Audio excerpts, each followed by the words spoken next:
Academy of Marxist studies ஒருங்கிணைக்கும் இஸ்லாமியர்கள் முன்னேற்றமும் சவால்களும் என்னும் தலைப்பில் கவிக்கோ அரங்கத்தில் செப்டம்பர் 14 சனிக்கிழமை மாலை 5 மணி முதல் 8 மணி வரை நடைபெறுகிறது. அனுமதி இலவசம். அனைவரும் வருக. வணக்கமா. நிம்மி மாமி தமிழ்நாட்டுக்கு வருது அப்படின்னா அந்த பிஜேபிக்கு விடுகிற 7.25 ஓட்டை 3.25 ஓட்டை நிம்மி மாமியை கழிச்சு விட்டு போயிடும். அப்படியாக இம்முறை நிம்மி மாமி கோயம்புத்தூர்ல ஒரு அட்டியை போட்டு அங்க வழக்கமா அந்த பிஜேபி ஒரு சீட்டு 1.5 சீட்டு ஜெயிக்குது அப்படின்னாக்கா அந்த கோயம்புத்தூர் சுத்தி உள்ள இடங்கள்ல தான் அந்த பிஜேபி ஜெயிக்கும். அப்படியாக வரப்போற எலெக்ஷன்ல ஒரு சீட்டு ஜெயிக்குமோ என்கிற ஒரு டவுட் இருந்துச்சு பார்த்தீங்களா. அந்த ஒரு சீட்டுக்கு ஆப்போசிட் போயிருக்காங்க நம்ம நிம்மி மாமி அவர்கள். அப்ப அந்த ஜிஎஸ்டி கூட்டம் அப்படின்னு ஒன்று போட்டு அந்த ஜிஎஸ்டி கூட்டத்தில் அங்கே வந்து அன்னபூர்ணாவுடைய ஓனர் சீனிவாசன் அவர்கள் ஜிஎஸ்டி என்னென்னலாம் பிரச்சனை இருக்குது அப்படின்னு சொல்ல போய் அதில் காண்டான நிம்மி மாமி அவர்கள், ஓ எனக்கே நீ அறிவுரை சொல்றியா, நீ நான் யார் தெரியுமா, நான் எந்த ஏரியாவில இருந்து வர்றேன் தெரியுமா, நீ யார் தெரியுமா, அப்போ நீ வந்து எனக்கு அட்வைஸ் பண்ணுவியா என்று காண்டான நிம்மி மாமி அவர்கள் பிஜேபியினரால் அந்த அன்னபூர்ணா சீனிவாசன் அவர்கள் மிரட்டப்பட்டு அதற்கப்புறம் நிம்மி மாமிகிட்ட போய் அவர் மன்னிப்பு கேட்ட வீடியோ அப்படிங்கிறது வைரல் ஆயிருக்கு. இது நிம்மி மாமி அன்னபூர்ணா சீனிவாசன் அவர்களை மிரட்டினது அப்படிங்கிறது ஒட்டுமொத்த கோவை மக்களையும் கொதித்தல செஞ்சிருக்கிறது. அந்த ஜிஎஸ்டி கருத்து கேட்பு கூட்டத்தில் அவர் என்ன பேசினாரு, அதற்கப்புறம் எப்படி நிம்மி மாமிட்ட மன்னிப்பு கேட்டாரு, இதற்கு இடையில என்ன நடந்துச்சு அப்படிங்கிறது தான் இந்த வீடியோவில் நம்ம பார்க்க போறோம்.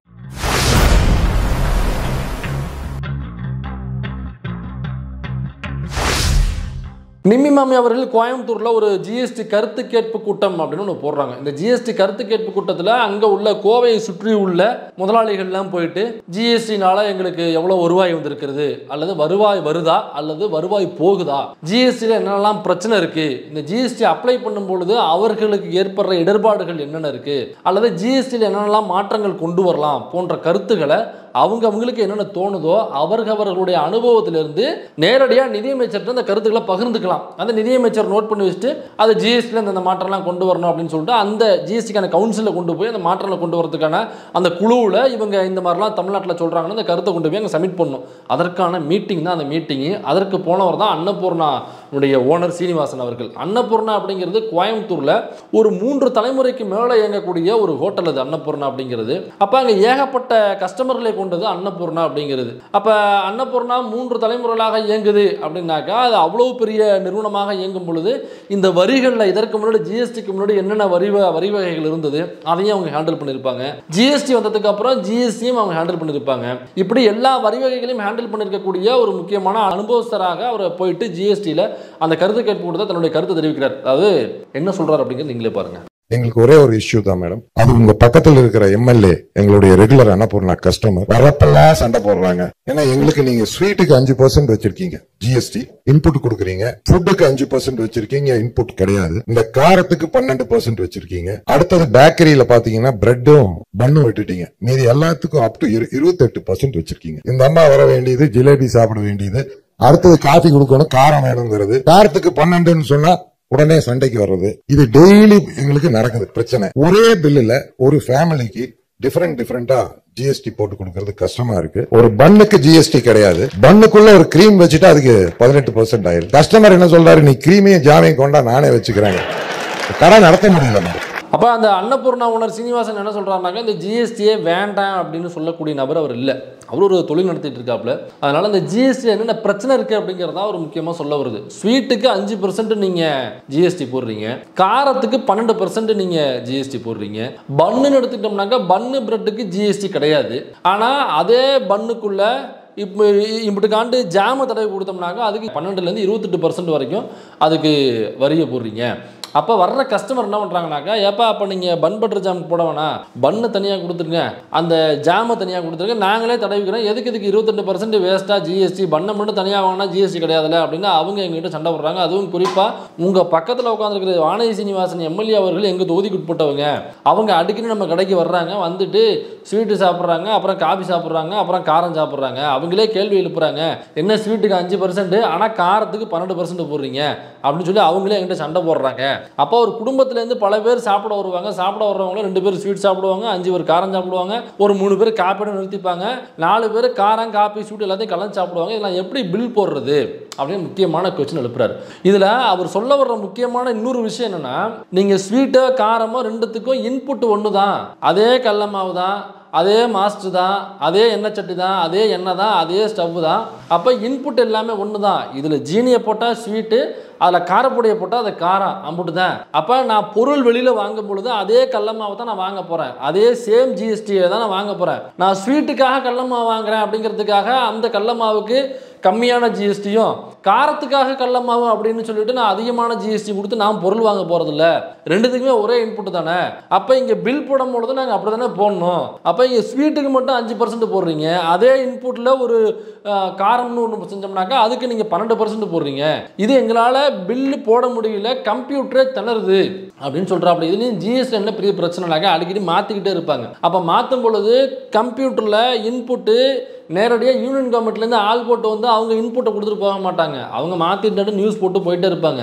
அப்போ அதற்கு தகுந்த மாதிரி இந்த தடவை ஸ்வீட்டுக்கு வந்து 5% 7% மாற்றிருக்கோம், காரத்துக்கு வந்து 12% 11 மாற்றி குறைச்சிருக்கோம், காப்பிக்கு வந்து ஜிஎஸ்டி இல்லைன்னு சொல்லி நாங்கள் மாற்றிட்டோம் அப்படின்னாக்கா திரும்ப இந்த மாற்றின ஜிஎஸ்டிலாம் லிஸ்ட் எடுத்து அந்த பில்லு இருக்குது பார்த்தீங்கன்னா, அந்த அப்ளிகேஷன் வச்சுருப்பாங்களா சிஸ்டம், அதில் திரும்ப அவங்க ஆளை கூப்பிட்டு மாற்றணும். இப்போ மாற்றும் பொழுது 1 நாள் 2 நாள் அதுக்கு செலவாகும், அந்த டைம் எடுக்கும். அப்போ அந்த 1 நாள் 2 நாளில் அவங்க எப்படி பில்லு போடுவாங்க? இப்போ 1 நாள் 2 நாளுக்காக இவங்க போட்டாங்க, 2 நாள் கடையை மூடிட்டு அல்லது 1 நாள் கடை எடுத்து மூடிட்டு கஸ்டமர்கள்லாம் வர வேண்டாம் நாங்கள் ஜிஎஸ்டியை மாற்றிட்டு இருக்கோன்னு போர்டு போட்டு உள்ள அவங்க மாற்ற முடியுமா? அந்த 1 நாள் தொழில் பாதிக்காதா? அப்போ அந்த 1 நாளில் அவங்க எப்படி பில்லை போடுவாங்க? இது ஏகப்பட்ட பிரச்சனை ஆகுதுங்க. அதனால் நீங்கள் ஒன்று ஜிஎஸ்டி அதிகமாக கூட ஏற்றுக்க, ஒன்றும் பிரச்சனை இல்லை. எல்லாத்துக்கும் 20 கூட வைங்க, அல்லது எல்லாத்துக்கும் 25 கூட வைங்க, ஒன்றும் பிரச்சனை இல்லை. தனித்தனியாக நீங்கள் மாற்றி மாற்றி கொடுக்கறதுனால எங்களுக்கு அதை மெயின்டைன் பண்ணுறதுல பெரிய பிரச்சனை இருக்குது அப்படின்னு தன்னுடைய அந்த இடர்பாடுகளை சொல்கிறாப்புல. அதற்கான கூட்டம் தான் அது. அதனால ஜிஎஸ்டிக்கு எதிராக பேசிட்டாரு அப்படிங்கிறதுல அந்த அம்மா காண்டாயிருச்சேம்மா. அது வந்து ஜிஎஸ்டிக்கான பாராட்டு விழா கிடையாது, ஜிஎஸ்டி கருத்து கேட்பு கூட்டம். ஜிஎஸ்டி கருத்து கேட்பு கூட்டத்தில் ஜிஎஸ்டி என்னென்னலாம் பிரச்சனைகள் இருக்கு, எப்படியெல்லாம் மாற்றலாம், இப்படி மாற்றினாக்க பிரச்சனைகள் இருக்காது, நாங்கள் ஜிஎஸ்டியை சரியாக மெயின்டைன் பண்ணுறதுக்கு எங்களுக்கு ஏதுவாக இருக்கும் அப்படின்னு அவங்களுடைய கருத்துக்களை கேட்கறதுக்கு தான் அந்த கூட்டமே. அப்போ இப்படி கேட்டவுடனே அந்த அம்மா காண்டாகுது. அந்த அம்மா முதல்ல ஏன் காண்டாகணும்? ஏன்னாக்கா அவர் சொல்றதுல உண்மை இருக்கு. அவர் ஜிஎஸ்டிக்கு எதிராக பேசல. அந்த ஃபார்மேஷன் பண்றீங்கல்ல, அந்த ஸ்கேல் பண்றீங்கல்ல, அதை கொஞ்சம் சரியா பண்ணீங்கன்னாக்கா அதை மெயின்டைன் பண்றதுக்கு எங்களுக்கு ஈஸியா இருக்கும்ல. இப்போ இதை மெயின்டைன் பண்றதுக்கு எங்களுக்கு அவ்வளவு கஷ்டங்கள் இருக்குன்னு தன்னோட கஷ்டத்தை குமுறாப்புல நேரடியாக நிதியமைச்சர்கிட்ட. ஒருவேளை அந்த அன்னபூர்ணா சீனிவாசன் அவர்கள் சொன்னதில் ஏதாவது தவறு இருக்குன்னு வச்சுங்க, அங்கே அவர் அந்த கருத்தை சொல்லும் பொழுது சுற்றி இருக்கிற மற்ற தொழிலதிபர்கள் இருக்காங்களா, கூடியிருந்தாங்கல்ல முதலாளிகள்லாம், அவங்கெல்லாம் அவர் சொல்ற கருத்துக்கு என்டார்ஸ் பண்ணியிருக்கவே மாட்டாங்க. ஒன்று அமைதியாக இருந்திருப்பாங்க, அல்லது எதிர்கருத்து பேசியிருப்பாங்க. ரெண்டுமே இல்லாமல் அவர் பேசும் பொழுது சுற்றி உள்ள எல்லாருமே அங்கே கைத்தட்டி அதை என்டார்ஸ் பண்ணாங்க. கவனிச்சிங்களா? கவனிக்கல. ஏப்பா அவர் பேசும்பொழுது இந்த கைத்தட்டி என்டார்ஸ் பண்ணாங்களே, அந்த போஸ்டர் மட்டும் போடுங்க. அதில் ஆஃபீஸர்ஸ் பண்ணி வைக்கிறாங்க, அவங்களுக்கும் ஹெல்ப் பண்ணுவாங்க. சொல்றாரு, நீ கிரீமியை ஜாவையும் கொண்டா நானே வச்சுக்கிறேன், பணம் நடத்த முடியல. அப்போ என்ன அர்த்தம்னாக்கா இது ஏதோ கோயம்புத்தூரில் உள்ள முதலாளிகளுக்கான கூட்டம் மட்டும் இல்லது, அது அவங்களோட ரெப்ரசன்டேஷனாக நடக்குது. அப்போ ஒட்டுமொத்த தமிழ்நாடு மட்டும் இல்லை, ஒட்டுமொத்த இந்தியா முழுக்க உள்ள குறு சிறு நடுத்தர இந்த தொழிலதிபர்கள் இருக்காங்களா, அல்லது இந்த தொழில் செய்கிற முதலாளிகள் இருக்காங்க, அவங்களுடைய ரெப்ரசன்டேஷனாக தான் அந்த அன்னபூர்ணாவுடைய முதலாளி சீனிவாசன் அவர்கள் எழுந்து பேசுனது. அந்த ரெப்ரசன்டேஷனாக தான் ஒட்டுமொத்த இந்தியாவில் உள்ள வணிகம் செய்யக்கூடிய ரெப்ரசன்டேஷன் தான் அங்கே கைத்தட்டி அவங்க ஆரவாரப்படுத்தி அதை என்டார்ஸ் பண்ணி வரவேற்றது. அப்போ ஒட்டுமொத்த தொழில் செய்பவர்களுடைய நோக்கமே என்னன்னாக்கா ஜிஎஸ்டி குறித்து அவருடைய பார்வை என்ன, அல்லது அதனால் அவர்கள் படுகிற துன்பம் என்ன அப்படிங்கிறத ஒத்த மாசனா சொல்லிட்டாப்ல. ஏன்னாக்கா ஒரு மினிஸ்டருக்கு முன்னாடி தான் வந்து ஒரு கருத்தை முன்வைக்கும் பொழுது அவங்க மினிஸ்ட்ரி பெரிய பொறுப்பில் இருக்காங்க, பெரிய அதிகாரம் பலம் படைத்தவங்களா இருப்பாங்க, அதுவும் வந்து மயிலாப்பூர்லேருந்து வர வர்றாங்க. நாம் துணிச்சலாக தன்னுடைய எனக்கு இவ்வளோ கஷ்டம் இருக்குன்னு சொல்லும் பொழுது அந்த அம்மா அவரை திமிரு பிடிச்ச மாதிரி இடத்துல பேசிட்டு இருக்காங்க அப்படின்லாம் பல பேர் பேசிட்டு இருக்காங்களே, சொல்லிட்டு இருக்காங்க இல்லையா. அப்போ இந்த அம்மா முன்னாடி நான் தன்னுடைய கருத்தை எடுத்து முன் வைக்கும் பொழுது அந்த அம்மா காண்டாகி எது வேணாலும் செய்யும், தன்னுடைய அதிகார பலத்தை தன்னுடைய அதிகாரத்தை துஷ்பிரயோகம் பண்ணி எது வேணாலும் அந்த அம்மா செய்யும். அப்போ செஞ்சு தன்னுடைய தொழிலுக்கே கூட ஒரு கெடுதியை விளைவிக்கலாம், அல்லது திடீர்னு அமலாக்கத்துறை விட்டு ரைடு விடலாம், அல்லது ஐடியை விட்டு ரைடு விடலாம், அல்லது ஜிஎஸ்டியை விட்டு ரைடு விடலாம். அந்த அம்மா திடீர்னு அல்லது என்ஐஏ விட்டு ஏதாவது ஒரு கேஸ் போட்டு விட்டு ஏதோ ஒரு தொந்தரவு அந்த அம்மா கொடுக்கலாம். அது மட்டும் இல்லாமல் வேற ஏதோ ஒரு வகையில் ஒரு RSS விட்டு தனிப்பட்ட முறையில் வீட்டில் தன்னை வந்து ஏதோ மிரட்டல் கூட செய்யலாம் அப்படின்னு. ஏன்னா அதிகாரத்தில் இருக்கிறவங்க என்ன வேணும் செய்வாங்க இல்லையா. அதனால அந்த கேள்வியை அவர் எழுப்பாமல் கூட இருந்திருக்கலாம். அதையும் தாண்டி இந்த கேள்வி எழுப்பியிருக்காருனாக்கா அப்போ ஜிஎஸ்டி மூலமாக இந்த முதலாளிகள் படுகிற துன்பங்கள் என்னங்கிறத நீங்கள் கவனிங்க. அது மட்டும் இல்லாமல் ஏதோ அன்னபூர்ணா இல்லைனாக்கா இப்போ சில பேர் இப்படி வருவாங்க, இல்லைங்க உங்கள் அன்னபூர்ணா உணர் சீனிவாசன் இருக்கார் இல்லைங்களா, அவர் திமுக கைகூலிங்க, அவர் வந்து அவர் ஒரு இஸ்லாமிய கைகூலிங்க, அவர் வந்து ஒரு கிறிஸ்தவ கைகூலிங்க, அவர் பேர் சீனிவாசன் இல்லைங்க, அவர் பேர் வந்து ஷேக் அப்துல்லாங்க, சீனிவாசன் கிடையாது, அவர் பேர் ஷேக் அப்துல்லாங்க அப்படின்னு இந்நேரம் உருட்ட ஆரம்பிச்சிருப்பாங்க. அப்படி உருட்டலாங்க, வெயிட் பண்ணுங்க, இந்நேரம் உருட்டுறதுக்கான மீம்ஸ்கள் ரெடி ஆகிட்டு இருக்கும் எனக்கு தெரிஞ்சு. அப்ப ஒருவேளை இவங்க சொல்றது மாதிரி அவர் ஒரு திமுக கைக்கூலி அல்லது ஒரு அதிமுக கைக்கூலி அல்லது இவங்க சொல்ற மாதிரி ஒரு கிறிஸ்தவர் ஒரு இஸ்லாமியர், அதனால பிஜேபியின் மீது வன்மம் கொண்டு இப்படி பேசுறாரு அப்படின்னாக்கா, அப்போ சுத்தி இருக்கிற மற்றவர்கள்லாம் இருக்காங்கல்ல, அந்த கை தட்டி வரவேற்று என்டார்ஸ் பண்ணாங்கல்ல, அப்போ அவங்க எல்லாருமே அப்படித்தானா? அப்போ எல்லாருமே அங்கே வந்திருந்த எல்லாருமே திமுக கைக்கூலி, அதிமுக கைக்கூலி அல்லது இஸ்லாமிய கிறிஸ்தவ கைக்கூலி அவங்க வந்தவங்க எல்லாமே அப்படி இல்லைல்ல. அப்போ ஒட்டுமொத்த இந்த வணிகம் செய்பவர்களுடைய ஜிஎஸ்டி குறித்தான அவங்களுடைய அனுபவம் என்னன்னா, ஜிஎஸ்டினால பெரும்பாலும் பாதிக்கப்பட்டிருக்காங்க. பெரும்பாலும் தொழில்கள் இழுத்து மூடுவதற்கு காரணமாக இருந்தது ஜிஎஸ்டி. ஏன்னா யாருமே ஜிஎஸ்டி வந்து வேண்டாம் அப்படின்னு சொன்னவங்க இந்த கூட்டத்தில் இல்லை. அவங்க சொல்ல வர்ற விஷயம் என்னன்னாக்கா, இதை சரியா ஃபார்மேட் பண்ணுங்கன்னு சொல்றாங்க. சரியான ஃபார்முலாக்குள்ளே இல்லைன்னு சொல்றாங்க, மெயின்டைன் பண்ண முடியலன்னு சொல்றாங்க. டேட்டா மெயின்டைன் பண்ணணும்ல. ஒரு தொழில் பண்றாங்கன்னாக்கா ஐடிலேருந்து ஜிஎஸ்டிலேருந்து அல்லது மற்ற வரிகள்லேருந்து எல்லாருமே ப்ராப்பராக அவங்க வந்து ஃபைல் பண்ணி வச்சிருக்கணும். திடீர்னு ரைடு வரும்பொழுது அவங்க எல்லாத்தையும் எடுத்து காமிக்கணும். அவங்க ஏதாவது சின்ன குளறுபடிகள் இருந்தால் கூட உடனடியாக அந்த நிறுவனத்தின் மீது தப்பான பார்வை வீசப்படும். ஒரு செய்தி வெளில போகும், பணம் மோசடி பண்ணிட்டாங்க அப்படின்னு கொட்டை எழுத்துல போடுவாங்க. இப்போ போடும்பொழுது நிறுவனத்தினுடைய நற்பெயரே கெட்டு போகும். ஒரு நிறுவனம் வளரும் பொழுது அவங்க ஒரு நற்பெயரோட சேர்ந்து தான் வளர பார்ப்பாங்க, அப்படி தான் வளருவாங்க. அப்போ இப்படி இருக்கும்போது இப்போ ஜிஎஸ்டி பார்த்து அவங்க ஏன் சரியாக பண்ணுங்க, ஒரே லெவலில் வைங்கன்னு ஏன் சொல்கிறாங்கனாக்கா, மாறி மாறி வரும்பொழுது சரியாக மெயின்டைன் பண்ண முடியல. அப்போ நாங்கள் ஜிஎஸ்டி கட்டிட்டு இருக்கோம், கட்டிக்கிட்டதுமே எங்களால் பேப்பராக அதை நாங்கள் எடுத்து வைக்கணும்ல. அப்போ எடுத்து வைக்கக்கூடிய அளவில் இந்த ஜிஎஸ்டியை வந்து சரியாக ஃபார்மேஷன் பண்ணலை. அவங்க வந்து ஒரு தொழில் பண்ணுறவன் ஜிஎஸ்டி கட்டுறான், அதை ஏன் கரெக்டாக டேட்டாவை மெயின்டைன் பண்ண முடியலனாக்கா அந்த ஃபார்மேஷனே சரியில்லை. அப்போ எல்லாமே பண்ணியுமே ஒரு ஜிஎஸ்டி ரைடு வருது, ஒரு இன்கம் டேக்ஸ் ரைடு வருது, ஒரு பொருளாதார குற்றப்பிரிவு ஏதோ ஒன்று உள்ள வரும், ஒரு அமலாக்கத்துறை உள்ள வர்றாங்க அப்படின்னாக்கா நான் எல்லாத்தையும் எடுத்து காமிக்கணும்ல, எல்லாத்தையும் கட்டிக்கிட்டு இருக்கேன். அதை என்னால் பண்ண முடியாத அளவில் ஜிஎஸ்டி நீங்கள் கண்ணாப்பண்ணு வச்சிருக்கீங்க, சரியான ஒரு அஃபிஷியலான ஒரு இதுவே இல்லை அப்படிங்கிறது தான் ஒரு தன்னுடைய குமுறலாம் எடுத்து உள்ள வைக்கிறாப்புல. அப்போ ஒட்டுமொத்த முதலாளிகளுடைய குரலாக தான் அவங்க பேசும்பொழுது என்டார்ஸ் பண்ணி கை தட்டுறாங்க. அன்னபூர்ணா ஓனர் சீனிவாசன் அவர்கள் எழுந்து இப்படி கேள்வி கேட்டு அதெல்லாம் என்டார்ஸ் பண்ண உடனே திரும்ப அந்த அம்மா பதில் சொல்லணும்ல. அந்த அம்மா அவர் கேட்ட கேள்விக்கு என்ன பதில் சொல்லியிருக்காங்க அப்படிங்கிறத நீங்களே பாருங்க. கேள்வி கேட்கல,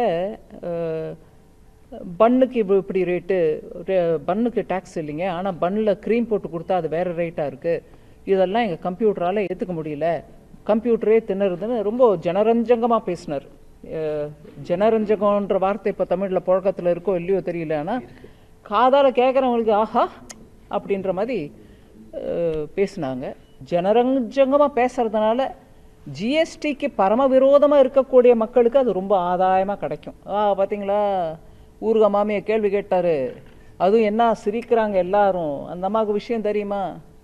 நான் யாரோட காமெண்ட்டுக்கும் கவலைப்படுறது இல்லைங்க. அந்த அம்மா அதாவது அன்னபூர்ணா சீனிவாசன் அவர்கள் வந்து ஒரு கேள்வி எழுப்புறாப்புல, அந்த மாதிரி ஜிஎஸ்டி ஒரு பிரச்சனை இருக்குது, சரி பண்ணுங்க அப்படின்னு அந்த கருத்து கேட்பு கூட்டத்தில் அவங்க சொல்கிறாங்க. அதற்கு இல்லைங்க, நீங்கள் கேட்குற கேள்வி எனக்கு அதில் அந்த அனுபவத்தில் சொல்கிறீங்க, இது நாங்கள் விரைவில் சரி பண்ணுறோம் அப்படின்னாக்க முடிஞ்சு போச்சு. அப்படி இல்லைனாக்கா இல்லைங்க இதை சரி பண்ணலாம், அது ஈஸியாக நீங்கள் மெத்தடை நீங்கள் ஃபாலோ பண்ணலாம், அது நீங்கள் எல்லா ஓனருமே கைத்தட்டிங்க நான் கவனித்தேன், அப்போ எல்லார்ட்டுமே இந்த பிரச்சனை இருக்குன்னு நான் உணர்றேன், அது சரி பண்ண வேண்டிய என்னுடைய பொறுப்பு. அப்போ இந்த ஜிஎஸ்டி சம்மந்தமாக அந்த ஆஃபீஸர் வந்து மீட்டிங் போடுறாங்க, மாதம் போடுறாங்க அல்லது 2 மாதம் ஒரு தடவை போடுறாங்க. கவர்மெண்ட்டே செலவு பண்ணி இந்த ஜிஎஸ்டியை கரெக்டாக ஃபாலோ பண்ணுறதுக்கு ஈஸியான மெத்தட் ஒன்று அவங்க சொல்லி தர்றாங்க. நீங்கள் அந்த கூட்டம் வந்து உங்களுடைய பார்வைக்கு வராமல் பேரில் 3ஆம் தேதி அவங்க கூட்டம் நடக்குது, வானதி சொல்லுவாங்க, நீங்கள் ஃபாலோ பண்ணிக்கிட்டு கரெக்டாக அதை உங்கள் ஆட்கள் அனுப்புங்க, அல்லது உங்களுடைய ஃபினான்ஸ்லாம் யார் மெயின்டைன் பண்ணுறாங்களோ அந்த ஆடிட்டர் அனுப்புங்க, அதில் அந்த அக்கௌண்ட்ஸ் அனுப்புனீங்கன்னா ஈஸியான மெத்தட் சொல்லிட்டுறாங்க, அதை நீங்கள் அப்படி ஃபைல் பண்ணிக்கலாம், அதை நீங்கள் கரெக்டாக ஃபாலோ பண்ணி இப்படி சொன்னாக்க பிரச்சனையே சால்வ்டு. அவங்க அதுதான் கேட்குறாங்க. எனக்கு ஒட்டுமொத்தமாக எல்லாராலையுமே மெயின்டைன் பண்ண முடியலனாக்கா அப்போ அந்த சிஸ்டத்தில் ப்ராப்ளம் இருக்குன்னு அவங்க சொல்கிறாங்க. ஆனால் இந்த அம்மா என்ன சொல்றாங்க, அவர் கேட்ட எந்த கேள்வியும் பதில் சொல்லல, மாறா அதான் அந்த அதிகார திமிர்னு சொல்லுவாங்கல்ல, குறிப்பாக அவர் ஜனரஞ்சகமாக சொன்னார் அப்படிங்கிறத அந்த அம்மா ஒரு மாடுலேஷனில் இழுத்து சொல்லி, அது 2 தடவை சொல்லி அதை இப்போ நீங்கள் கவனிங்க. கம்ப்யூட்டரே திணறுதுன்னு ரொம்ப ஜனரஞ்சகமாக பேசினார். ஜனரஞ்சகன்ற வார்த்தை இப்போ தமிழில் புழக்கத்தில் இருக்கோ இல்லையோ தெரியல, ஆனால் காதால் கேட்குறவங்களுக்கு ஆஹா அப்படின்ற மாதிரி பேசினாங்க. ஜனரஞ்சகமாக பேசுறதுனால இப்போ அந்த அம்மா ஏன் வந்து அந்த ஜனரஞ்சகமா அப்படின்னு சொல்லி இழுத்து அந்த அம்மா ஏன் அடிக்குது அப்படின்னாக்கா, அவரை கிண்டல் பண்ணுவாங்க. யாரு? அன்னபூர்ணா சீனிவாசன் இருக்காருல்ல, அவரை கிண்டல் கேலி பண்ணுவாங்க. எல்லாருக்கு மத்தியிலையும் இப்படி வந்து இந்த ஜிஎஸ்டி பற்றி குளறுபடிகளை எல்லாரும் முன்னே எடுத்து வச்சிட்டாங்களே, அல்லது தனக்கு வந்து பொருளாதாரம் பற்றி எதுவுமே தெரியாது என்கிற நோக்கில் அவருடைய குற்றச்சாட்டுகள் அமைஞ்சிருச்சு. இதை நம்ம எப்படி சரி பண்ண போகிறோம் அப்படின்னாக்கா அந்த கேள்விகளுக்கு நம்மள்ட்ட பதிலும் இல்லையே. அப்போ கேள்வி கேட்ட அந்த புத்திசாலித்தனமாக கேள்வி கேட்ட அந்த அனுபவத்திலேருந்து கேள்வி கேட்ட அந்த பாதிப்புக்குள்ளேருந்து பாதிக்கப்பட்ட நபராக கேள்வி எழுப்பிய அந்த நபரை அடிமட்டமாக போட்டு அடிச்சிடணும், அவரை கிண்டல் கேலி பண்ணி அப்போ அவருக்கு மேலே தனக்கு அறிவு இருக்கிற மாதிரி பாடி லாங்குவேஜில் பேசிட்டோம்னாக்கா அதான் வந்து நாம முட்டாள் இல்லை அப்படின்னு மக்கள் மத்தியில் நாம தப்பிச்சு ஓட முடியும் அப்படிங்கிற நோக்கில் அந்த அம்மா பதில் சொன்னது மாதிரி தான் அந்த ஜனரஞ்சகமா அப்படின்னு இருக்கிறதுக்கு பின்னாடி அதுதான் இருக்கு. இந்த அம்மா இப்போ மட்டும் இல்லை, இந்த ஜனரஞ்சகமா அப்படின்னு ஒரு பாடி லாங்குவேஜ் சொன்னாங்கல்ல, ஒரு அருவருக்கத்தக்க வகையில் அவரை கிண்டல் கேலி செய்யும் வகையில் அவருடைய பாதிக்கப்பட்ட நபரை வந்து திரும்ப பாதிப்புக்கு உள்ளாக்கும் வகையில் அந்த அம்மாவுடைய பேச்சு அமைஞ்சிச்சு இல்லை. இது அந்த அம்மாவுடைய இப்போ மட்டும் இல்லை, காலங்காலமாக அந்த அம்மா அப்படி தான் பேசுவாங்க. எக்ஸாம்பிளுக்கு இதற்கு முன்னாடி ஒரு சம்பவம் நடந்துச்சு. இதே மாதிரி இந்த அம்மா வந்து பேசும்பொழுது இதே மாதிரி சேம் பாதிக்கப்பட்டவங்க கேள்வி கேட்கும் பொழுது அந்த கேள்வி கேட்ட நபரை அந்த அம்மா எப்படி என்ன பாடி லாங்குவேஜில் மெயின்டைன் பண்ணுறாங்கன்னு மட்டும் நீங்கள் ஒரு தடவை பாருங்க. கேட்ட கேள்வியை நான் கேட்டேன் இல்ல, நீ கேட்ட கேள்வியை நான் காது கொடுத்து கேட்டேன் இல்ல. 400 அப்பா இருப்பா, நீயும் பேசு ஒரு நிமிஷம் இரு, நீயும் பேசு. நீ பேசுறத கேட்கிற ஒரு நிமிஷம் இரு. கேட்க வேணாமா? நீ ஏன் பின்ன பேசுறாங்க, நீ ஏன் பின்ன பேசுற? நான் கேட்கணும்ன்றதுனால தானே பேசுறேன், காதுல விழணும்ன்றதுனால தானே பேசுறேன். வந்து இங்க பேசு, வேணாம் நீ ஏன் சொல்ற?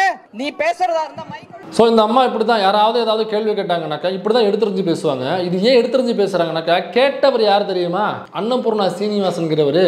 அவர் மயிலாப்பூரில் பிறந்தவர் கிடையாது, அவர் எங்கேயோ ஒரு தலையில் பிறந்தவர் கிடையாது. அவர் நம்மளை மாதிரியான ஒரு நம்ம ஆள் ஒரு சொல்ல போனோம்னாக்க அப்போ நம்மளை மாதிரி எங்கேயோ பிறந்து கஷ்டப்பட்டு உழைச்சி அவர் நிமிர்ந்து நிற்கிறாப்புல.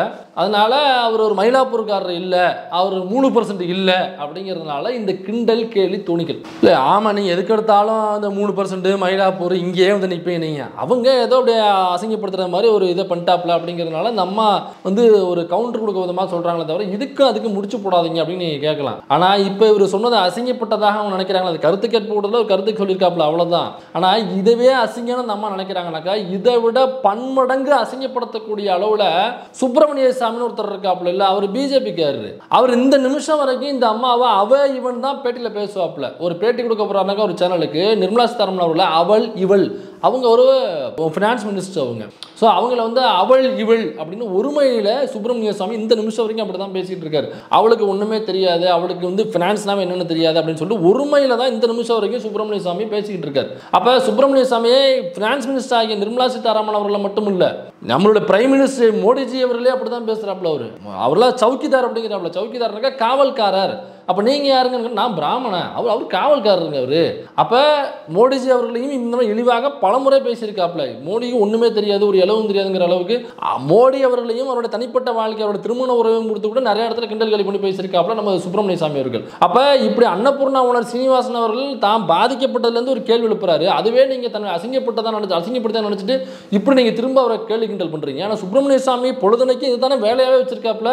அப்போ சுப்பிரமணிய சாமி இதே மாதிரி நீங்கள் ஜனரஞ்சகமா சுப்பிரமணிய சாமி ஒரு கேள்வி எழுப்பியிருக்காப்புல, ஜனரஞ்சகமா பேசியிருக்காப்புல அப்படின்னு இதே இந்த பாடி லாங்குவேஜோட எங்கேயாவது சுப்பிரமணிய சாமிக்கு இந்த அம்மாவோ அல்லது பிஜேபியில் உள்ள யாருமோ இப்படி யாராவது ரிப்ளை கொடுத்துருப்பாங்களா? இது மட்டும் இல்லை, பரகல பிரபாகர் அவர்கள் இருக்காங்க, அவங்க பிஜேபியை விட்டு கிளு இழுக்கிறாப்புல டேட்டாவோட. இதே மாதிரி ஜனரஞ்சகமா பரகல பிரபாகர் பேசுறாருன்னு சொல்லிட்டு எங்கேயாவது கவுண்டர் கொடுத்துருப்பாங்களா?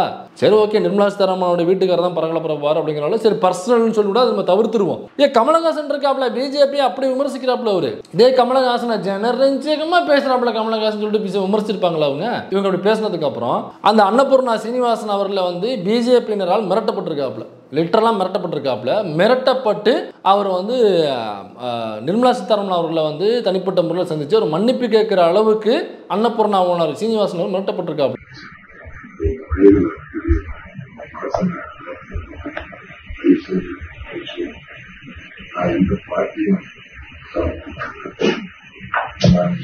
அன்னபூர்ணாவுடைய ஓனர் சீனிவாசன் அவர்கள் வந்து கோயம்புத்தூருடைய ஒரு கரிஷ்மா, அவர் கோயம்புத்தூருடைய ஒரு முகம், கோயம்புத்தூருடைய ஒரு ட்ரேட்மார்க், ஒரு லேண்ட்மார்க். கோயம்புத்தூர்னாக்கா அன்னபூர்ணாங்கிறது ஒரு லேண்ட்மார்க். அது அப்படியாப்பட்ட லேண்ட்மார்க் அங்கே உருவாக்கணும் கோயம்புத்தூர்னாக்கா அவர் எவ்வளவு வேலைகள் பார்த்துருப்பாப்புல, எவ்வளவு உழைப்பு செலுத்திருப்பாப்புல. அப்போ அவருக்கு எவ்வளவு கான்ட்ராக்டர்கள் இருக்கும். பிஜேபியை தாண்டி அவர் அந்த ஊரில் உள்ள திமுகவோ அதிமுகவோ பிஜேபியோ காங்கிரஸோ எந்த கட்சியாக இருந்தாலும் எல்லா கட்சியில் உள்ள தலைவர்களோடையும் அவருக்கு நட்பு இருந்திருக்கும், தொடர்பு இருந்திருக்கும். அப்போ அவ்வளோ பெரிய ஒரு ஆள் 3 தலைமுறையாக கோயம்புத்தூரில் அந்த அன்னபூர்ணா அப்படிங்கிற நிறுவனம் நடந்துகிட்டு இருக்கு, அந்த ஹோட்டல் நடந்துகிட்டு இருக்கு. யாராவது கோயம்புத்தூருக்கு போகிறாங்கனாக்கா அன்னபூர்ணாவில் சாப்பிட்டு வரணும்னு விருப்பப்படுற அளவுக்கு அவங்களோட நிறுவனம் வந்து அந்த உணவுல அவங்கள தரத்தை கொடுக்குறாங்க. அந்த கோயம்புத்தூருக்கான எல்லா ஸ்பெஷலும் அது உள்ள போனீங்கன்னா கிடைக்கும் உங்களுக்கு, வேற எங்கேயும் உள்ள போகல. அப்படியாப்பட்ட ஒரு நிறுவனத்தை 3 தலைமுறையாக உழைச்சி ஒருத்தவங்க நிப்பாட்டி வச்சிருக்காங்க அப்படின்னாக்கா அப்போ எவ்வளோ கான்டாக்ட் இருக்கும், எவ்வளோ ஒரு தலைமுறையாக அவங்க இயங்கிட்டு இருப்பாங்க, எவ்வளோ ஒரு பாரம்பரியமான ஒரு குடும்பமாக இருக்கும் அந்த ஏரியாவில். அப்படியாப்பட்ட ஒரு நபரை தனிப்பட்ட முறையில் அவர் போய் அவங்கள பார்த்து எனக்கு அவர் என்ன தவறுமே செய்யலையே, எங்கேயாவது நிர்மலா சீதாராமன் அவர்கள் ஒருமையில பேசிட்டாரு அல்லது மோடிஜியில் ஒருமையில பேசிட்டாப்ல அல்லது அந்த கட்சியை ஒருமையில பேசிட்டாப்ல அப்படின்னா கூட எங்க நான் கட்சியை பேசிட்டேன், உங்களை பேசிட்டேன், மோடிஜி பேசிடக்கூடாது, ஏதோ ஒரு அவசரத்தில் பேசிட்டேன் எனக்கு மன்னிச்சுங்க அப்படின்னு சொன்னாக்கா அது வேறு, தனிப்பட்ட விஷயம் வேறு. அவர் கேட்டது ஒட்டுமொத்தமாக ஜிஎஸ்டியில் நான் அப்படி பாதிக்கப்படுறேங்க, என் கம்பெனி பாதிக்கப்படுதுங்கிறத உள்ள குமரலாம் தான் சொன்னாப்ல. அல்லது தவறுகளே இல்லையே, தவறே செய்யாத போது ஒரு மனுஷனுக்கு மன்னிப்பு கேட்கணும். அப்போ இல்லைங்க நாங்கள் பிஜேபி மிரட்டிலாம் அவரை வந்து மன்னிப்பு கேட்கலங்க, அதாவது அவர் தான் பலமுறை என்ன தொடர்பு கொண்டு எப்படியாவது நான் அங்கே பேசுனது தர்ம சங்கடத்தை கொடுத்துட்டேன் மினிஸ்டருக்கு, அதனால தான் நான் அவங்கள பார்த்து மன்னிப்பு கேட்கணும் அப்படின்னு அன்னபூர்ணா ஓனர் சீனிவாசன் அவர்களே வானதி சீனிவாசன் அவர்களுக்கு பலமுறை ஃபோன் அடிச்சு கேட்டாராம். அதுக்கப்புறம் தான் வானதி சீனிவாசன் வந்து சரின்னு சொல்லிட்டு ஒரு அப்பாயின்மெண்ட் வாங்கி கொடுத்து மன்னிப்பு கேட்கறதுக்கு அப்பாயின்மெண்ட் வாங்கி கொடுத்தாங்களாம். இதை வானதி சீனிவாசன் உடனடியாக ப்ரெஸ் மீட் போட்டு வானதி சீனிவாசன் சொல்லியிருக்காங்க. அதை மட்டும் நீங்கள் கேளுங்க. நான் ஒரே விஷயம் தான் உங்களுக்கு சொல்கிறேன்.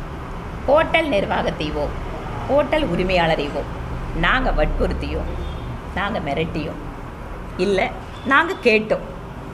அவர் வந்து அதை பண்ணார் அப்படின்னு சொன்னால் நீங்கள் அதை அவர்கிட்ட கேட்டு தெரிஞ்சுக்கலாம். ஏன்னா I can show the phone call record, that is not proper. எத்தனை முறை அவர் எனக்கு ஃபோன் பண்ணி நான் நேரில் வந்து மன்னிப்பு கேட்கணும் அப்படின்னு கேட்டாருன்னு சொல்லிட்டு.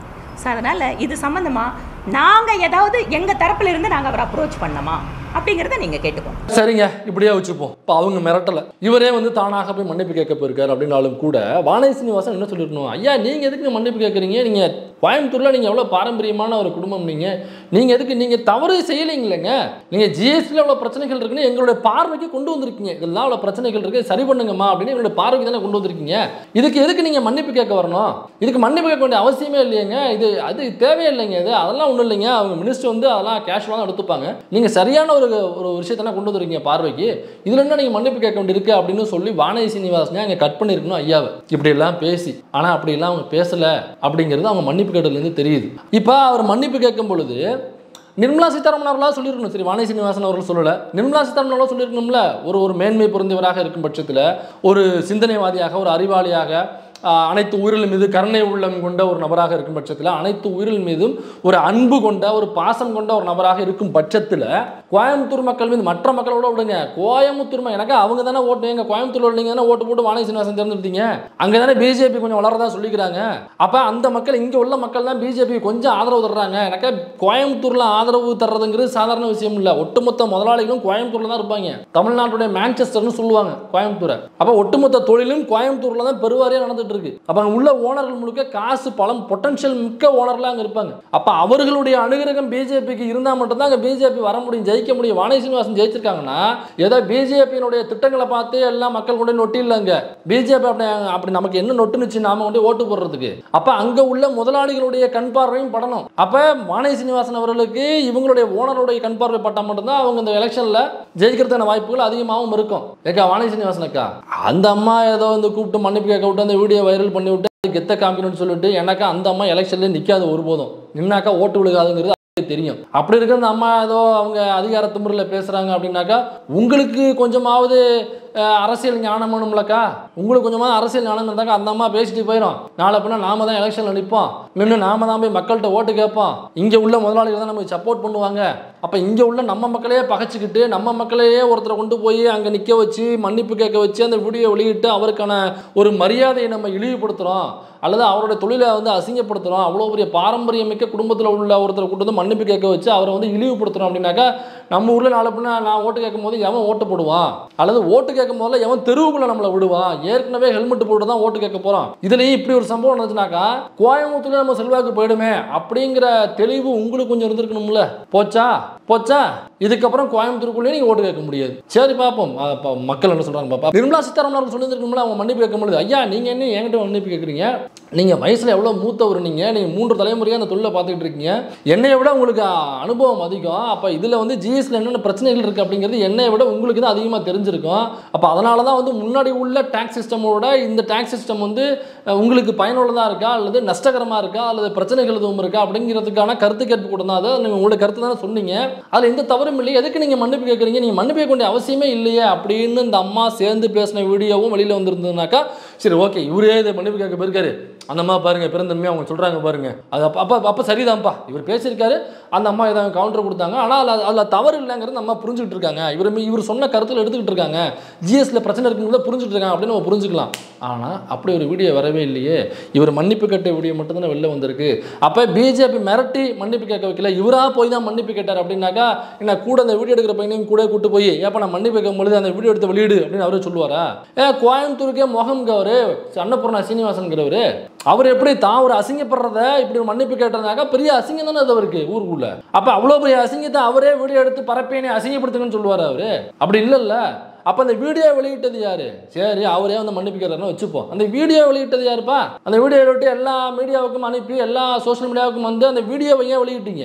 அப்போ அவர் மன்னிப்பு கேட்டதுல தவறு இல்லை, அவர் மன்னிப்பு கேட்டது சரிதான் அப்படின்னாக்கா அப்புறம் அண்ணாமலை எதுக்கு லண்டன்ல உட்காந்துட்டு அவரு சீனிவாசன் மன்னிப்பு கேட்டதுக்கு நான் மன்னிப்பு கேட்கறேன்னு எதுக்கு அவர் சொல்றாப்ல? அப்படி ஒரு சம்பவம் நடந்திருக்க கூடாது. ஐயா சீனிவாசன் அவர்கள் மன்னிப்பு கேட்டிருக்க கூடாது, அதற்கு நான் மன்னிப்பு கேட்கிறேன்னு சொல்லிட்டு அண்ணாமலை எப்போ அந்த கார்டை போட்டுப்பார் மன்னிப்பு கேட்ட கார்டை, அப்போ நம்ம வந்து பொய் சொல்ற நினைச்சுக்க போறாங்க. அண்ணாமலை அங்கேருந்து மன்னிப்பு கேட்டிருக்காப்ல, அப்போ அவர் எதுக்கு மன்னிப்பு கேட்கணும்? மிஸ்டர் கோட் மன்னிப்பு கேட்க வேண்டியது நீங்கள் இல்லை, மன்னிப்பு கேட்க வேண்டியது நிர்மலா சீதாராமன் என்கிற அந்த ஃபினான்ஸ் மினிஸ்டர் என்கிற அந்த அம்மா தான் மன்னிப்பு கேட்கணும். அப்போ அந்த அம்மாவை தவிர்த்து பாக்கி எல்லாரும் உளுந்து மன்னிப்பு கேட்டுருங்க பிஜேபியில். ஏன் நீங்கள் எந்த தவறும் பண்ணல, நிர்மலா சீதாராமன் அங்கே எந்த தவறும் பண்ணல, அப்புறம் எதுக்கு இப்போ நீங்கள் எல்லாரும் உட்காந்து பிஜேபியில் மன்னிப்பு கேட்டுருக்கீங்க?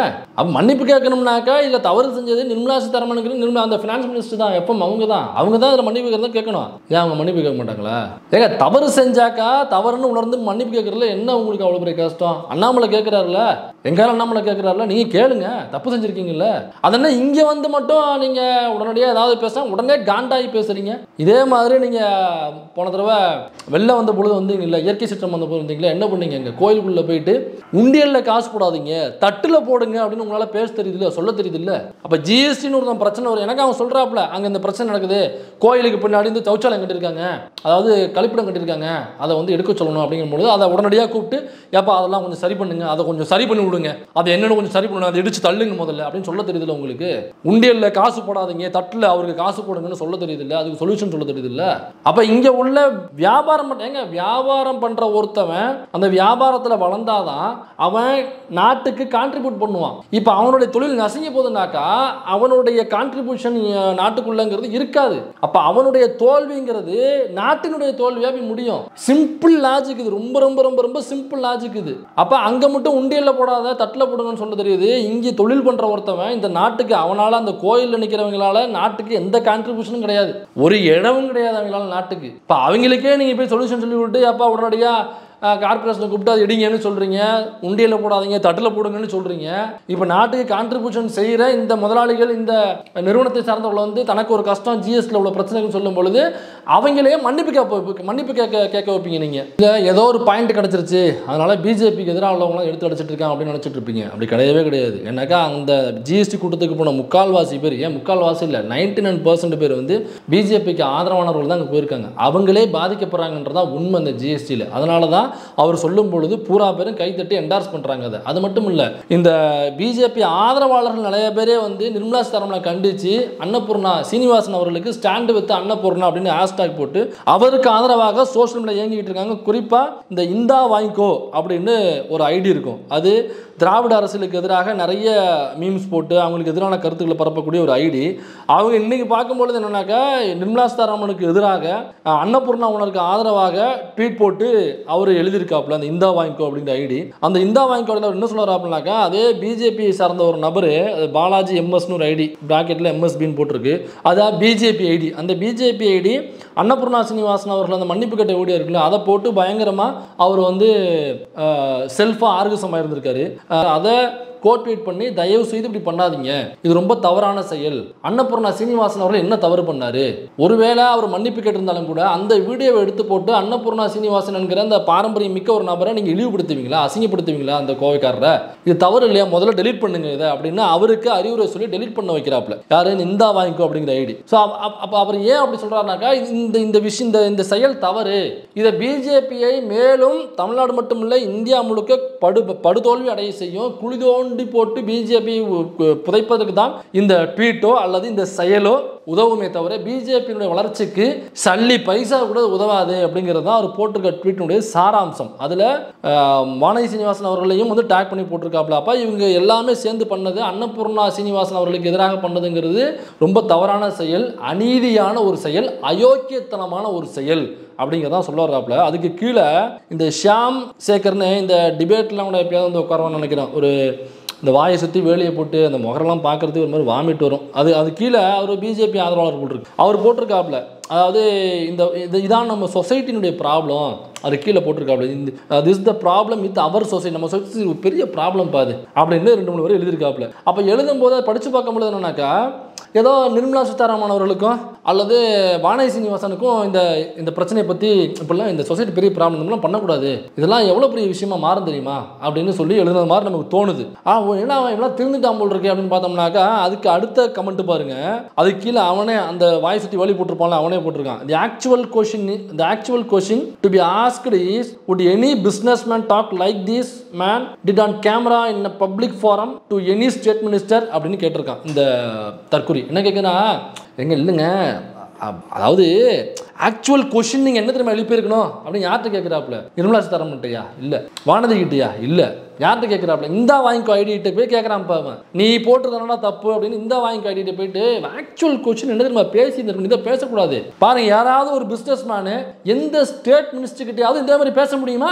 ஆனால் பாருங்க, சென்ட்ரல் மினிஸ்டர் கிட்ட கேட்குறாங்க பாருங்க, நேரடியாக கேட்கறதுக்கான கருத்துரிமை இருக்கு, அதுதான் நீங்கள் பேசணும். ஒரு ஸ்டேட் மினிஸ்டர், இப்போ இங்கே தமிழ்நாட்டில் உள்ள ஸ்டேட் மினிஸ்டர் வராது, அவ்வளோ வாட்டர் டேஸ் எந்த ஸ்டேட் மினிஸ்டர் இருந்தாலும் அங்கே உள்ள ஒரு பிஸ்னஸ் மேன் அவங்களை எடுத்து கேள்வி கேட்க முடியுமா அப்படின்னு இந்த டோனு இந்த கும்பல்களோட, அதாவது இந்த கும்பல்களோடைய குரலே இப்படித்தான் இருக்கும். ஒரு கேள்வி கேட்டால் பதில் சொல்ல மாட்டாங்க, பரட்டிக்கிட்டு வேற ஒரு உருட்டு விட்டுவாங்க. மெர்சல் படம்னு நினைக்கிறேன், அந்த படம் வந்த பொழுது விஜய் வந்து அந்த படத்தில் அந்த ஜிஎஸ்டி வரிக்கு எதிராக வேலைக்கு பேசியிருப்பாப்புல. பாருங்க, சிங்கப்பூரில் இத்தனை %, மலேசியாவில் இத்தனை % வரி, ஆனால் தமிழ்நாட்டில் இந்தியாவில் மட்டும் தான் இத்தனை % ஜிஎஸ்டி வரின்னு போடுறாங்க. அங்கே நம்மளோட கம்மியாக வரி வசூல் பண்ணுற சிங்கப்பூர் மலேசியாலாம் ரொம்ப அற்புதமாக கட்டமைப்பு வச்சிருக்காங்க. அங்கே உள்ள பள்ளி கல்லூரிகள் எல்லாமே தனியாருக்கு நிகரான பள்ளி கல்லூரிகள் செட்டப்போ அந்த அரசால் கொடுக்க முடியுது. ஆனால் இவ்வளவு வரிகள் ஜிஎஸ்டின்னு போட்டு இந்த இந்தியன் கவர்மெண்ட் வாங்கிட்டு நீங்கள் எதையுமே எங்களுக்கு செஞ்சு கொடுக்க மாட்டேங்கிறீங்களே, அப்போ இந்த வரியெல்லாம் எங்கே போகுது அப்படிங்கிற முக்கியமான கேள்வியை எழுப்பியிருப்பாப்புல. அது பயங்கர இஷ்யூவாக மாறுது. அப்போ தான் நம்ம எச்ராஜாலாம் வந்து இவர் பேர் விஜய் இல்லை, இவர் ஒரு ஜோசப் விஜய், இவர் ஒரு கிறிஸ்தவர் அப்படின்னு சொல்லிட்டு பேசிக்கிட்டு இருந்தாப்புல. அப்போ தான் இதே நிர்மலா சீதாராமன் வந்து சொன்னாங்க, இல்லை இப்போ இந்த கொஸ்டினை இந்தியாவில் உள்ள ஒரு எஃப்எம் பார்த்து, ஃபினான்ஸ் மினிஸ்டர் பார்த்து உங்களால் கேட்க முடியுது, திரைப்படத்தின் வாயிலாகவும் நேரடியாகவும் உங்களுக்கு கேட்க முடியுது. ஆனால் இதே கொஸ்டினை சிங்கப்பூரில் உள்ள ஒரு மினிஸ்டர் பார்த்து உங்களால் கேட்க முடியுமா? அல்லது அங்கே இருக்கிற மக்கள் சிங்கப்பூரில் உள்ள மினிஸ்டர் பார்த்து இதை கேட்க முடியுமா? மலேசியாவில் வாழுகிற அந்த ஊர் குடிமக்கள் அந்த ஃபினான்ஸ் மினிஸ்டர் பார்த்து இந்த கேள்வியை கேட்க முடியுமா? அப்போ அதற்கான கருத்துரிமை இங்கே இருக்குன்னு நீங்கள் புரிஞ்சுக்கணும் அப்படின்னு சொன்னாங்க. அதே உருட்டு, சேம் உருட்டை இந்த வாயை சுற்றி வேலையை போட்டவன் வந்து இதே பதில தான் அவன் எடுத்துகிட்டு வரான். அப்போ அவங்க கேட்ட கேள்வினாங்க, ஜிஎஸ்டியில் உள்ள பிரச்சனை இருக்குன்னு சொல்ல ஒருத்தவங்களை நீங்கள், அதுவும் அந்த ஊரில் பாரம்பரியமாக வாழக்கூடிய ஒருத்தவங்களை நீங்கள் என்ன பண்ணுறீங்கன்னாக்கா மிரட்டி அடிபணியை வச்சு அவங்கள மன்னிப்பு கேட்க வச்சிருக்கீங்க. அவருக்கு தெரியாமல் அந்த வீடியோவும் எடுத்து வெளியிட்டு இருக்கீங்க. இப்போ இந்த வீடியோவை எடுத்து வெளியிட்டவன் யார், எவன் மூலமாக அந்த வீடியோ வெளில போணுச்சு? தேவைப்பட்டுச்சு அப்படிங்கிறது தான் கேள்வி. இந்த கேள்வி இதுவரைக்கும் வானதி சீனிவாசன் அவர்களும் பதில் சொல்ல, நிர்மலா சீதாராமனும் பதில் சொல்ல, வீடியோ புகழ் அண்ணாமலை அவர்களும் பதில் சொல்லல. ஏன்னா இல்லைங்க யாரோட சொல்லிட்டாங்க அப்படின்னு ஒரு பதில் சொல்லுவாங்க. யாருன்னு தெரிலங்க, அங்கே என்ன யாருன்னு தெரிலங்க அப்படின்னாக்கா, அப்போ ஒரு இந்தியாவினுடைய ஃபினான்ஸ் மினிஸ்டர் இருக்காங்க, தமிழ்நாட்டினுடைய கோயம்புத்தூருடைய அந்த தொகுதி எம்எல்ஏவும் இருக்காங்க. அது ஒரு க்ளோஸ்டு ரூம், அது ஒரு பிரைவேட் ரூமு. அந்த ரூம்குள்ள அப்போ இவங்க 2 பேருக்கும் தெரியாத நபர்களால் உள்ளே போய் ஒரு வீடியோ எடுத்து ரிலீஸ் பண்ண முடியுமா? அப்போ அந்த லெவலில் தான் அப்போ மினிஸ்டர் வந்து யார் கூட பேசுகிறாங்க அப்படின்றது மினிஸ்டருக்கே தெரியாமல் யாரோ ஒருத்தவங்க வீடியோ எடுத்து வெளியே விடுற அளவுக்கு தான் மினிஸ்டருடைய பாதுகாப்பு இருக்கா? அப்போ யூனியன் கவர்மெண்ட்டுடைய பாதுகாப்பு அந்த ஃபினான்ஸ் மினிஸ்டருக்கு என்ன நீங்கள் பாதுகாப்பு கொடுத்துருக்கீங்க, என்ன செக்யூரிட்டி போட்டிருக்கீங்க உங்களுக்கு? அப்போ யாருன்னே தெரியாத ஒருத்தர் உள்ளே போய் அவங்க பேசுகிறத வீடியோ எடுத்து வெளியிடுற அளவுக்கு தான் நீங்கள் செக்யூரிட்டி பிரீச்சிங்கில் இருக்கீங்க. அப்போ ஒரு மினிஸ்டருக்கு, ஒரு ஃபினான்ஸ் மினிஸ்டருக்கே உங்களால் பாதுகாப்பு தர முடியல அப்படின்னாக்கா, இது இந்திய மக்களுக்கு, இந்தியாவிற்கு நீங்கள் எப்படி பாதுகாப்பு தருவீங்க, எப்படி பாதுகாப்பீங்க நீங்கள் அப்படின்னு கேள்வி கேட்டால் நீங்கள் எல்லாம் பிஜேபியில் மூஞ்சி கொண்டு போய் எங்கே தொங்க போட்டுப்பீங்க? இதே மாதிரி வடக்க ஒரு ப்ரோக்ராம் நடக்குது, மேபி மும்பை மகாராஷ்டிரான்னு நினைக்கிறேன். இதே மாதிரி நம்ம ஃபினான்ஸ் மினிஸ்டர் உட்காந்துருக்காங்க. அங்கே வடக்க உள்ள ஒரு ஆள் வந்து இதே மாதிரி கேள்வி கேட்குறாங்க. என்னங்க நாங்கள் வந்து அவர் வந்து ஒரு ஸ்டாக் புரோக்கர் போல் இருக்குது. ஸோ அந்த ஸ்டாக் புரோக்கராக நாங்கள் வந்து முழுக்க ஸ்டாக்கில் வாங்குகிறோம், இதில் வணிகத்தில் வாங்குகிறோம் அப்படின்னாக்கா இது எங்களுடைய ஓன் ரிஸ்க்கு. நான் என்னுடைய கை காசு போட்டு தான் அந்த ஸ்டாக்கை வந்து வாங்கணும். அப்புறம் அது அதிகமாகும் பொழுது விற்கணும். ஒருவேளை அதிகமாகலை கம்மியாகிடுச்சாக்கா நான் நஷ்டத்துக்கு தான் விற்கணும். அதனால் லாபமோ நஷ்டமோ என்னுடைய ஓன் ரிஸ்க்கு தான் இதில் 100% நான் போட போகிறேன். இதில் நான் வந்து உங்களுக்கு ஒரு தொகையை கட்டணும், வரியாக கட்டணும் அப்படின்னாக்கா இதில் கவர்மெண்ட் வந்து எந்த அளவில் எங்களோட தொடர்பில் இருக்குது? ஒன்றுமே இல்லையே. ஃபினான்ஸ் மினிஸ்டரோ ஃபினான்ஸ் டிபார்ட்மெண்ட்டோ இதில் வந்து ஸ்லீப்பிங் பார்ட்னராக தான் நீங்கள் இருக்கீங்க. அப்போ ஆக்டிவாக நீங்கள் என் கூட வந்து எந்த ஒரு இதுவுமே இன்ட்ராக்ட் பண்ணவும் இல்லை, எதுவுமே பண்ணலங்கிறப்போ நான் எதுக்கு எல்லாமே கட்டணும்? நீங்கள் ஒரு ஸ்லீப்பிங் பார்ட்னர் தானே அப்படின்னு ஒரு கொஸ்டினை பண்ணுறாப்புல. இதை கேட்டவனே இதே நிர்மலா சீதாராமன் அவர்கள் ரொம்ப ஜனரஞ்சகமாக சிரித்து அதை மேனேஜ் பண்ணி இங்கே எப்படி இந்த அன்னபூர்ணா உலர் சீனிவாசன் அவர்கள்கிட்ட எந்த கடுகடுத்த முகத்தோட காண்டான முகத்தோட பேசினாங்களோ, எந்த அருவருக்கத்தக்க உடல் மொழியோட பேசினாங்களோ அதே உடல் மொழி அங்கே இல்லை. அங்கே பேசும்போது ரொம்ப சிரிச்சுண்டு ரொம்ப ஜாலியாயிட்டு அதை பேசிக்கிட்டு இருந்தாங்க. தெரியல, ஒருவேளை நிர்மலா சீதாராமன் அவர்களுடைய சொந்தக்காரர் இறந்த கேள்வி வெற்றுப்பார் போல் இருக்கு. அது என்ன நம்ம தெரியல. And government of India is taking away entire profit of mine. You are my sleeping partner. I am a working partner with my finance, my risk, my staff, everything. So what do you want to say on this? Okay, we have last two questions. So. Sorry, I told Shaina I have no answer for that, but a sleeping partner cannot answer sitting here. அப்போ வடக்கிருந்து ஒருத்தவங்க கேள்வி கேட்கும் பொழுது அவங்களுடைய பதில் என்னவாக இருக்கு? ஏன்னாக்கா இங்கே சீனிவாசன் அவர்கள் கேட்ட கேள்வியை விட மட்டையடி கேள்வி இது. நீங்கள் ஒரு ஸ்லீப்பிங் பார்ட்னருங்கிறாங்க கவர்மெண்ட்டை, அந்த கேள்வி கேட்குது ஸ்லீப்பிங் பார்ட்னரும் சொல்கிறாரு. அதை இவங்க எப்படி ஜனரஞ்சகமாக ஹேண்டில் பண்ணுறாங்கன்னா, அப்போ ஸ்லீப்பிங் பார்ட்னரும் நான் இங்கே வந்திருக்கே மாட்டோம்ல, ஸ்லீப்பிங் பார்ட்னர்னா தூங்கிட்டு இருந்திருப்பேன் அப்படின்னு ஜோக் அடிக்கிறாங்க அம்மா. அப்போ நாங்கள் வந்து உட்காந்துருக்கேன்ல அப்படின்னு இப்படி தான் மெயின்டைன் பண்ணுறாங்க தவிர அங்கே வந்து நீங்கள் ஜனரஞ்சகமாக இந்த கேள்வியை கேட்டீங்கன்ற அருவருக்கத்தக்க உடல்மொழி அங்கே இல்லை. அப்போ வடக்க இதே மாதிரியாக கேள்வி எழுப்புகிறவர்கள்ட்ட அவங்க என்ன மாதிரியான முகத்தை காமிக்கிறாங்க? தெற்க தமிழ்நாட்டில் அதுவும் இந்த 3% இல்லாத நாம இங்கேருந்து நம்மளுடைய கஷ்டங்களை குரலாக எழுப்பும் பொழுது அந்த அம்மா எப்படி அதை காதில் வாங்குறாங்க, என்ன அருவருக்கத்தக்க மொழியோட உடல் மொழியோட அதை அட்டன் பண்ணுறாங்க. திரும்ப அப்படி கேள்வி கேட்ட ஒருத்தரை மிரட்டி வர வச்சு எப்படி மன்னிப்பு கேட்க வச்சு அந்த மன்னிப்பு கேட்ட வீடியோவை எடுத்து இப்படி வைரல் பண்ணி அவர் இன்னைக்கு ஊரில் வந்து அசிங்கப்படுத்தி இழிவுபடுத்திருக்காங்க அப்படிங்கிறத உங்களுக்கு புரிஞ்சிருக்கும்னு நினைக்கிறேன். அகாடமி ஆஃப் மார்க்சிஸ்ட் ஸ்டடீஸ் ஒருங்கிணைக்கும் இஸ்லாமியர்கள் முன்னேற்றமும் சவால்களும் என்னும் தலைப்பில் கவிக்கோ அரங்கத்தில் செப்டம்பர் 14 சனிக்கிழமை மாலை 5 மணி முதல் 8 மணி வரை நடைபெறுகிறது. அனுமதி இலவசம். அனைவரும் வருக.